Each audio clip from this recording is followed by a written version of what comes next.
Remember the 5th of November, gunpowder treason and plot.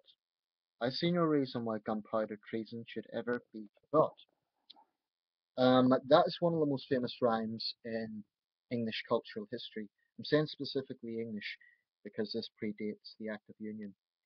Um, I thought it would be appropriate to make a video about the Gunpowder Plot, the 5th of November, Bonfire Night, etc., Guy Fawkes Night.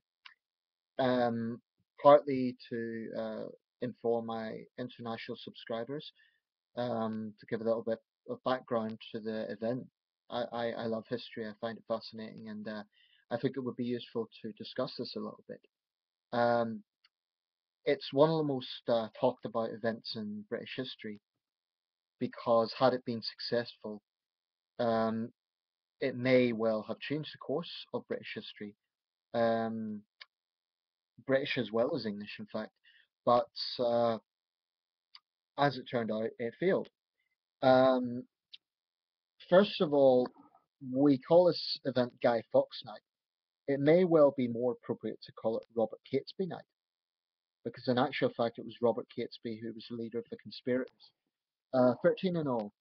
I think the reason why it's associated with Guy Fawkes is because he was the unfortunate one who was caught with the gunpowder. He had been a veteran, as I understand it, of the not the 30 Years' War, but the Dutch Revolt.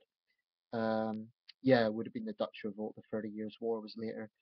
And he had fought for the Spanish, um, pro-Catholic. So he had fought for the Spanish suppressing that revolt. So he had military experience. He also had experience with gunpowder. Obviously, it's a dangerous material. It took expert hands. But there was other conspirators, like I mentioned. The real leader was a man called Robert Catesby. Little bit of background on Catesby, and I won't do this with each of the conspirators, but at the time of the Gunpowder Plot, he was in his early 30s, about 33, going by his date of birth, and he was born in Warwickshire, as were a lot of the conspirators. The Midlands tended to be their sort of base, um, and a lot of them tended to be from there. Um, the king on the throne at this time was James I, and that was um, he was James I of England, James VI of Scotland. So basically, the contention with this was that these were angry young men who wanted to basically assassinate the king. Their view was he hadn't done enough to stop discrimination against Catholics. And basically, even though James was a skilled politician, they felt he didn't go far enough. Elizabeth, contrary to her reputation as something of a liberal leader, she was actually, by which I mean liberal compared to her sister, Elizabeth's reign saw plenty of persecution of its own. So the other conspirators were, anyway, a bit of background on Catesby. He was most probably born in Warwickshire, educated at Oxford. He was an intelligent man, and needless to say, he was the brains behind the operation. I think he came from a relatively prosperous background, as did all of the conspirators. These were not peasants. These were, I think, in most cases, educated men. Um, and he was basically the leader of the plots. It was his concept to get this together. The other conspirators were John Wright, also known as Jack Wright, who was said to be the best swordsman in England. So I guess he was the muscle behind the operation. Thomas Winter, spelt Wintour, also spent the more conventional Winter. Thomas Percy, Guy Fawkes, who I already mentioned, Robert Keyes, Thomas Bates, Robert Winter, I think they were brothers, Christopher Wright, John Grant, Ambrose Rookwood, Sir Everard Digby, and Francis Tresham. Now, Tresham had an important role, which I'll come to in a second. A bit more about Guy Fawkes. I may be wrong about this, but I think going by the name he had Italian or Spanish extract. He was born in York, and there's several things to commemorate him in York, such as the local baptism registrar. Fox is, of course, the most famous of the conspirators. And throughout history, he's always been associated as the leader. He was not the leader. He was basically the expert, the hired expert. That's not to say that he wasn't committed to the cause. It's not to say he was just a hitman. I'm sure he was just as zealous as the others, but Catesby really was the main person behind this event. Um, so Francis Tresham, I mentioned, I will come to. The main reason it's believed that the plot failed, and whether this was just incredible naivety on the part of Tresham or a deliberate betrayal, we'll maybe never know. But there's a famous letter called the Monteagle Letter, in which he sent a letter to his cousin, Lord Monteagle, warning him not to be in Parliament on the night of the event. Um, of course, his cousin went straight to the king, and that's how Guy Fawkes was caught in the vaults under the then Parliament. It should be noted that the Parliament today, the famous Westminster Palace, is a more recent building. It was constructed in 1834 after a fire. The older building would have been smaller and entirely built of wood, I believe. One thing I would recommend is highly worth watching is a documentary by is it Philip Hammond of Top Gear, and he presents a very interesting experiment showing what it would be like if a reconstruction of the Houses of Parliament was blown up. He'd done this in rural Cumbria, and it was as accurate as possible. The dimensions, the amount of gunpowder. They didn't know which gunpowder Fox used, but it would have made no difference. And it showed this would have been utterly catastrophic, even if only half the amount had been used. Everyone in Parliament would have been absolutely obliterated. The King would have been wiped out. Local businesses would have had their windows blown out. Bear in mind, Westminster at this time, although it was a lot smaller than today, it was still densely packed. Casualties probably would have been in the hundreds. So this would have been a major terrorist attack. And that's one thing we shouldn't lose sight of. Had this happened today, these guys would essentially be terrorists and they'd be held under counter-terrorism legislation. Um, we're talking here about, let's face it, fanatics. Um, I will come to the politics of it in a second because I do believe that is important. But this is just a bit of the history. There's a famous signature from Guy Fawkes showing the effects of torture.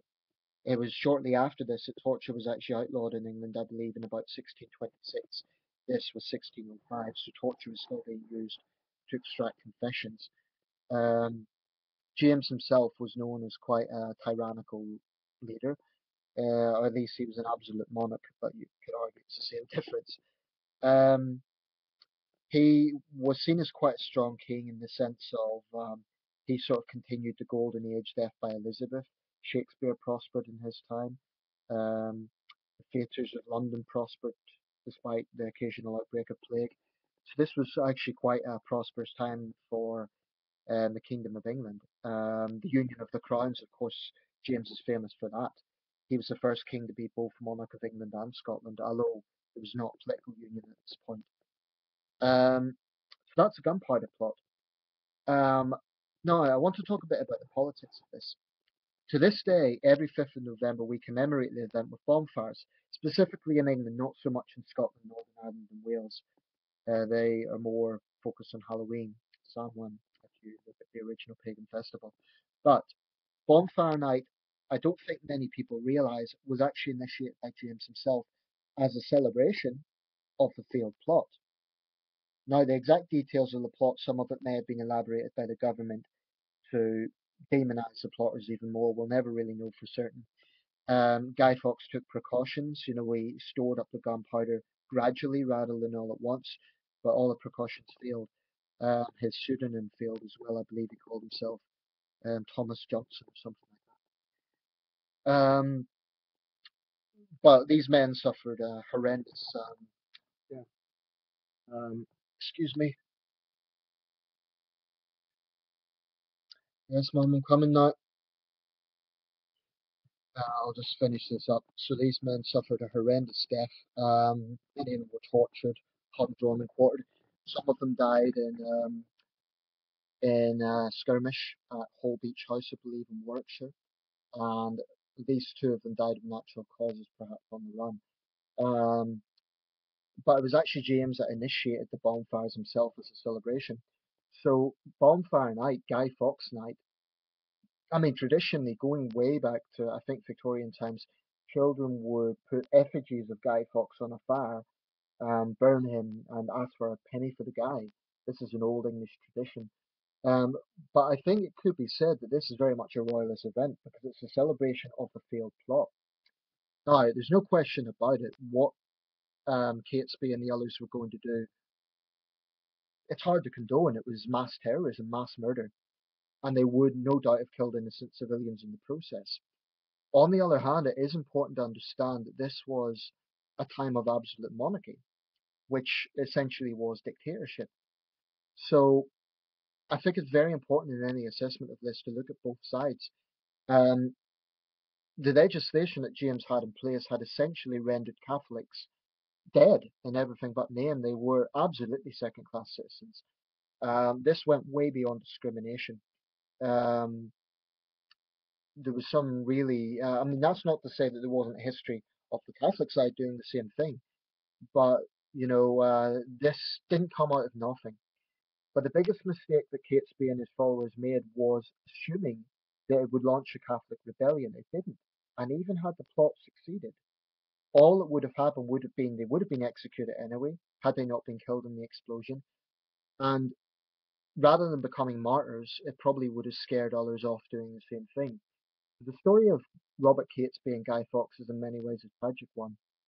When we let off fireworks and light bonfires, it can be seen as a royalist event.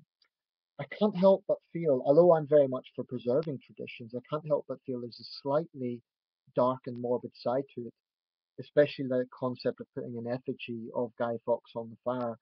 Bearing in mind this man was tortured before being executed, this was a real person. There's a slightly dark side to that, but there you have it.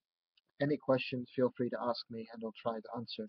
The modern film, of course, V for Vendetta, has spiked an interest in this. Anarchists the world over use Guy Fawkes masks because they tend to associate Guy Fawkes and the others as anarchists. I'm not so sure if that's the case. Because had Guy Fawkes and Robert Catesby got their way, we could have well have ended up with a Catholic theocracy, which would have been just as bad as James's absolute monarchy. So there's a lot of points of debate. Let me know your thoughts. I need to go now, but do let me know your thoughts.